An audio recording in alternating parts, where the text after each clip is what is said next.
দেশে পালিত হচ্ছে জাতীয় মৎস্য সপ্তাহ 2025। প্রধান উপদেষ্টা 19 আগস্ট রাজধানীর আগারগাঁও বাংলাদেশ চীন মৈত্রিক সম্মেলন কেন্দ্রে জাতীয় মৎস্য সপ্তাহ 2025-এর উদ্বোধন উপলক্ষে আয়োজিত অনুষ্ঠানে বলেন, বঙ্গোপসাগর আমাদের জন্য অপেক্ষা করছে তার উপহার নিয়ে। কথাটি সত্য, কিন্তু আমরা এই উপহার নেওয়ার ক্ষেত্রে কি কি ব্যবস্থা নিতে সক্ষমতা দেখাতে পেরেছি। প্রথমে আলোচনায় আসতে চাই মৎস্য সম্পদ নিয়ে।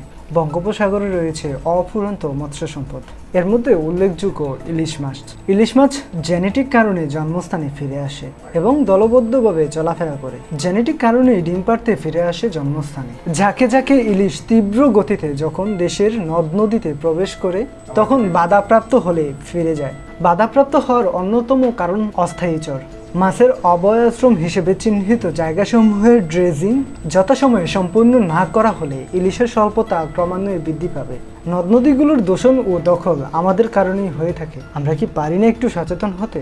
বঙ্গোপসাগরে যখন আমাদের সীমানায় মাছ ধরা নিষিদ্ধ থাকে, তখন অন্য পাশে ভিন্ন দেশের মাছ ধরার ট্রলারগুলো অবাধে মাছ ধরা অব্যাহত রাখে। সুতরাং মাছ ধরার নিষিদ্ধ সময়ে বাংলাদেশ, মায়ানমার ও ভারত এই 3 দেশ যৌথভাবে কার্যক্রম হাতে নিলে সব দেশই উপকৃত হতে পারে।